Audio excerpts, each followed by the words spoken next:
Hey, what's up, guys? My name is Bataa. Welcome to My Way of Life. And today we got a series for you. It's going to be a 4 interview series where I talk to 4 different financial advisors who are incredible experts in their field, who just know more about life insurance, right? Personally, I just got myself a trainee financial advisor role, and I really learned so much about insurance that I felt like I wanted to share this with you guys so you guys can be educated on as well. Because one of the biggest things I realized is that no one who's young around my age knows anything about insurance. They don't know how it works, they don't know what it is. It's a very scary, fugazi cloud thing that none of us want to touch. And I just really want you guys to learn about it. So here it is. We're going to start off now, and it's gonna be 4 of them. Just make sure to watch, make sure to follow along, because these interviews are fully loaded with gems of information that you guys should really know. So let's get into it and have some fun with it. Let's go. Woo! Welcome, ladies and gentlemen. This is My Way of Life, or Wolbata, and today we have our guest, Pam.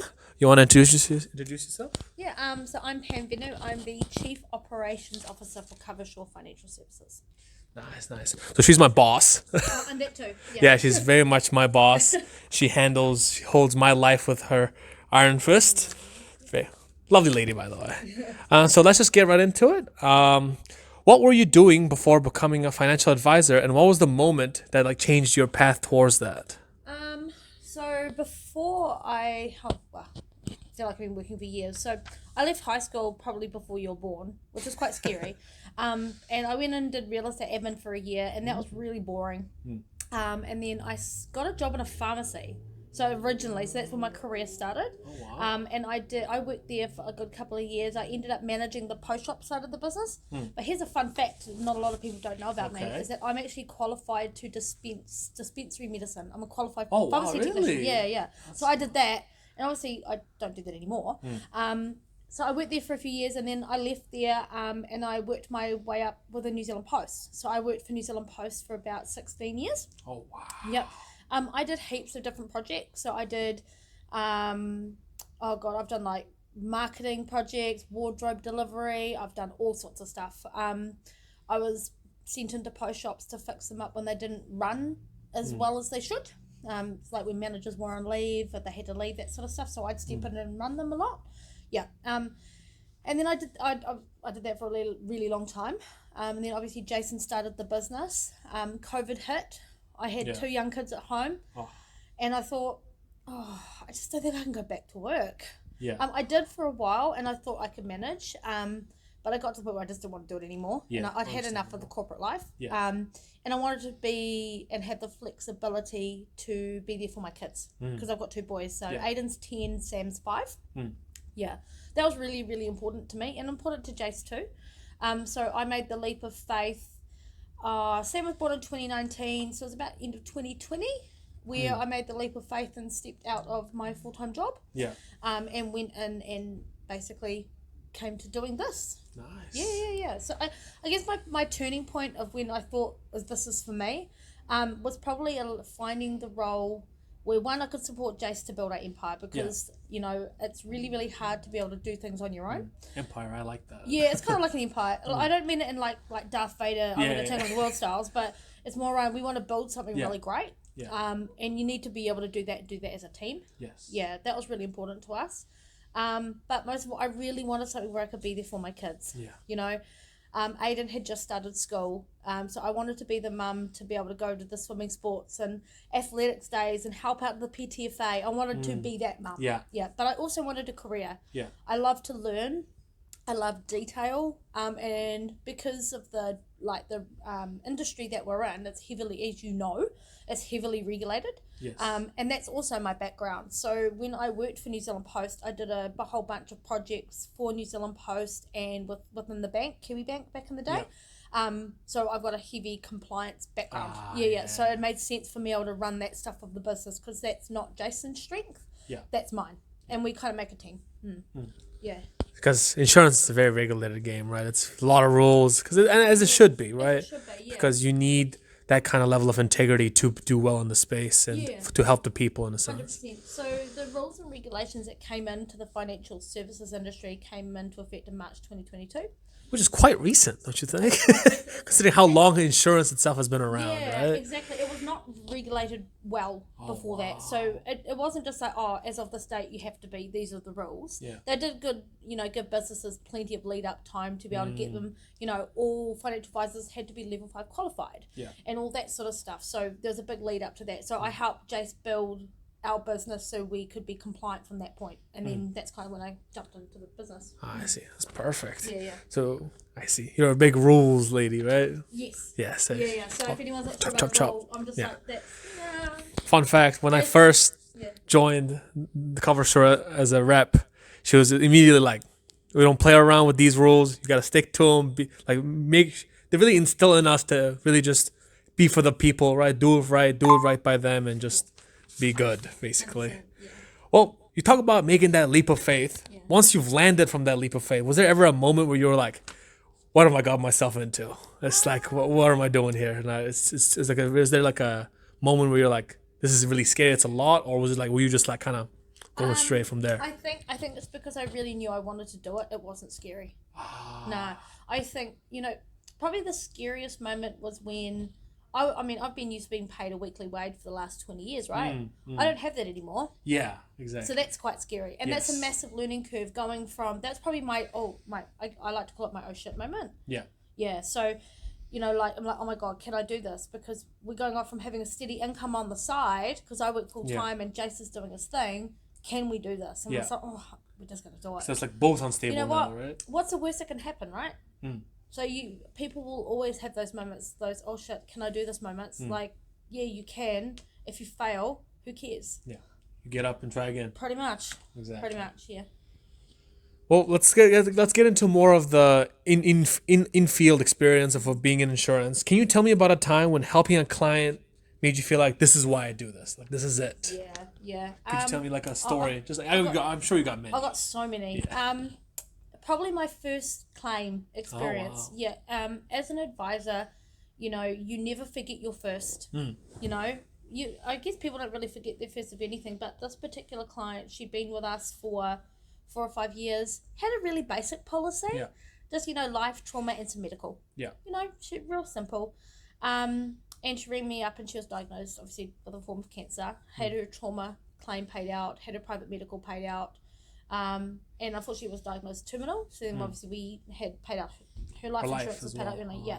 So, sitting down with her and being able to hold her hand probably through the most crappiest time of her life and just her saying thank you. I'm like, this is why I do what I do.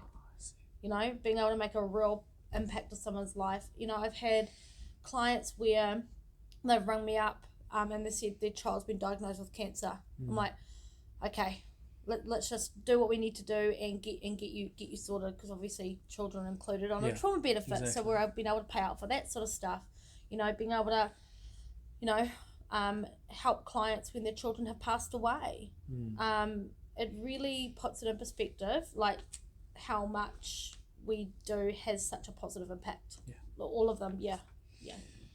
That's lovely. It's just, I can imagine when you're going through that, like the hardest time in your life, for us to be able to help them is like exactly why we do this, right? Yeah, like you drop, I literally, so when I got that call about that particular client I was telling you about, I dropped everything. I arranged for someone to pick up my kids from school and I went up to the hospital because that's just what you do. Yeah. That's what a good advisor does. Exactly. Yeah. Well, I remember you telling me, you were like, I love a good case. Like I love a good challenge, right? Something that's complicated and all these variables, and you really solving it and being able to then give these people who need help cover and all that good stuff. What's one case that really like tested your skills, but in the end like taught you something important, like taught you something new? Obviously, we can't tell the details about it, but is there anything specifically? Yep. I have to have a good think about that one. So we had a client where she was always told she could never get life insurance. So she was told by everyone, oh, you can't get life insurance. She had basically a major heart. She had like a big heart problem. Yeah. And she had to have a pacemaker inserted where it regulates the heartbeat.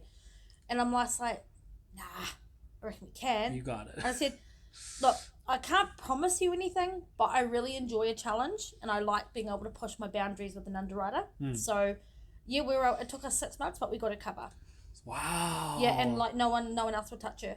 And I said, don't matter what happens, don't let anyone cancel or move you, because we literally cannot get you insurance with anybody else. Yeah. So it took me 6 months and we got it. And it was probably the most challenging case I've ever come across. I see. What was that? Was there something specific you learned from that? Or was it just you just basically practicing your skills? A couple of things.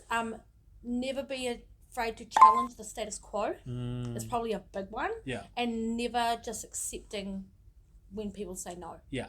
You know, always challenge it. Yeah, always. Why? Tell me why. Yeah. And give me a really good reason why. And if I don't like your reason why, then I'll get us keep going anyway. Try again, exactly. Yeah. That's crazy. These are more, now we're going to go into more about your role as a COO, right? What were those like early days, like when the company was just starting? Like what roles and challenges did you have to take on? Probably wearing a lot of hats. Yeah. Because like Jace is my husband, he's the big dreams guy. Yeah. He's the ideas guy. I don't have that. That's not my strength. Yeah. My strength is being able to, get stuff working and get stuff moving, and so that's probably like I'm good at that stuff and he's not. Yeah. So it's about like keeping the machine going. Pretty much. But Jason's dreaming about the next car, basically, kind of thing. I think probably a big part of it was also having like, when all the new rules and regulations come in, everyone had their own different version of what they thought the answers were. And no one actually really knew. Yeah. So you had to decipher out, well, what do I have to do and what don't I? Because people think you have to do all this stuff. I'm like, nah, I don't really think you have to. There's nothing, again, comes back to what I was saying before about challenging the status quo. Yeah. Yeah, not just accepting it just for what you think it is. Yeah. And that helps you put yourself in a unique situation that's really advantageous that everyone else is not, right? Because you went against the status quo. Yeah, it's not really going against. It's more around, well, if the rules say I have to do something a certain way, I'm going to find a faster, smarter way to do it. Because I'm just like, I'm not going to waste time on that when I could be doing that seeing clients. Or, doing something else with them that needs to be done in the business. Yeah. We talk about keeping the machine running, basically. What was one like internal team challenge that you're really proud that the team overcame? I think when we made the decision to have part of our admin support offshore, that's come with its own set of challenges. It's been a good one, obviously from a cost perspective, because it is cheaper. Yeah. But we can service our clients outside business hours. True. So people don't want to be answering the phone during the day, right? Yeah. Yeah. So we can have people to service after hours. So that was probably quite a challenge because we've had to deal with, obviously, how they do things over there versus how we do things here and kind of merge it in the middle. Yeah. Nice. Yeah. That's beautiful. Yeah. Well, now we get back into the more of the insurance side of things. What's the most surprising reason someone was glad they had trauma or medical cover? So I think probably I'll use the children's cases. Yeah. That surprises a lot of people because they don't really realize that a lot of their trauma claims or trauma events for children are covered. Yeah. And they're like, oh, so but my child was in intensive care for 2 weeks. Yeah, that's covered. Yeah. Or they don't actually kind of realize that they're really surprised they just didn't really have that. But it comes down to the fact that when they signed up to their original policy, because quite often people will just come to us for help. I don't really understand this. Yeah. So we'll sit down, we'll explain it to them. We kind of just take them under our wing and we just look after them. We become their servicing advisor. Yeah. We don't get paid for that. Exactly. But we just know that they're being looked after. And then, sitting down with them and going through like, hey, has anything happened to you in the last 3 years? Oh, yeah, I had a heart attack 6 months ago. Boom. Good. Well, not good that you had one, but, we're able to help you. Exactly. They would have never have known because no one bothers to help them. Yeah, so even like little instances like that, being able to sit down and review people's cover or... I can, you can top up your cover without having to go through underwriting, for example, because you got married 6 months ago. Great, cool, let's just go ahead and do that. Yeah. I think that's the thing about like insurance reviews that a lot of people don't understand is people like getting insurance, and like they like saying they have it, but they don't really know what they have or what it covers and things like that. And so I'll have incidents where like I'll call someone up and I'm like, hey, like, do you have insurance? And they're like, yes, I do. I'm like, oh, that's great. Who are you guys with? I don't know. No idea. What do you cover for? I don't know. And then I'm like, do you want to know about it? And they're like, no. And I'm like, okay. Yeah. Things like that very happen, and it's like really important to at least just understand and be educated on of what insurance is. Yeah, right? and it's not like people don't have to have everything. Exactly. Something is better than nothing. Something is better than nothing. Yeah, definitely. I love that. Yeah. Well, again, this is now we're going to go to the other side of. Can you name a time where someone like wished they had insurance?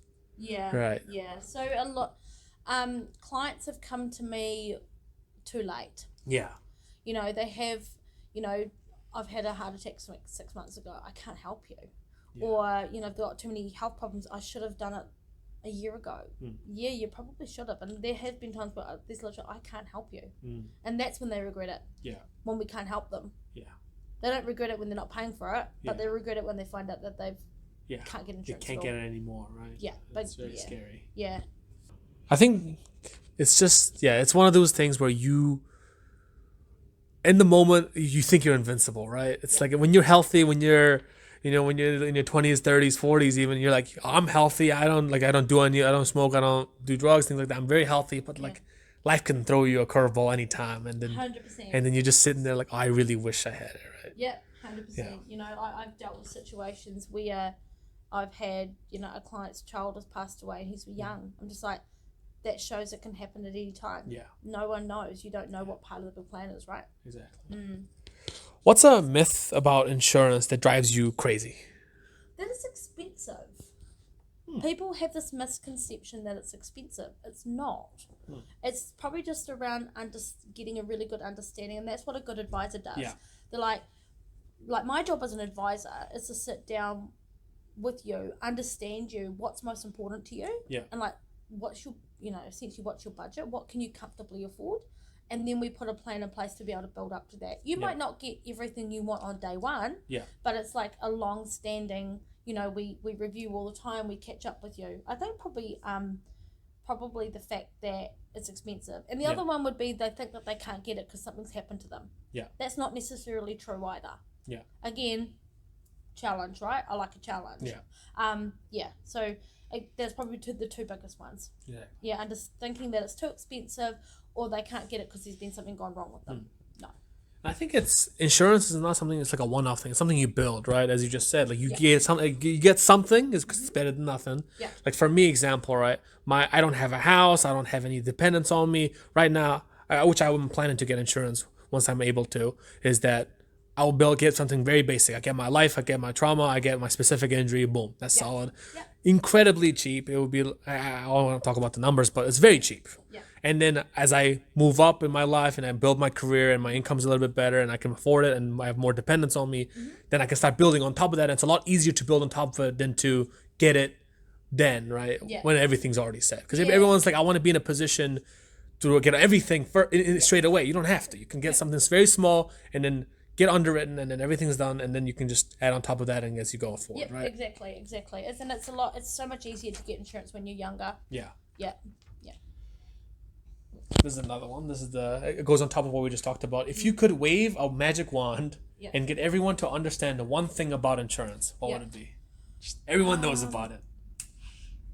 That's exactly what I want them to know. I want them to know about insurance because there's so many people that don't know anything. They just know nothing. They know nothing. It's like magical cloud they don't want to touch. Exactly.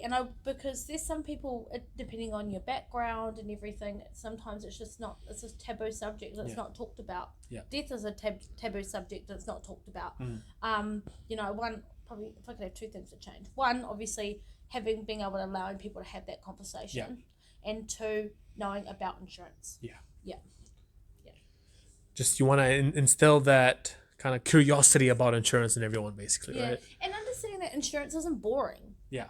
It's far from boring. Like the amount of the things that you can learn and it's I'm a bit of a data geek. I could sit there for hours looking at different stuff and I think even for me, I've been only here for 2 months now almost, and I learned it's like I learn so much every day. I'm like, I have that. Oh, that's something new. Like every day, it's like I have a conversation with you. I have other team leaders. It's just like that's interesting.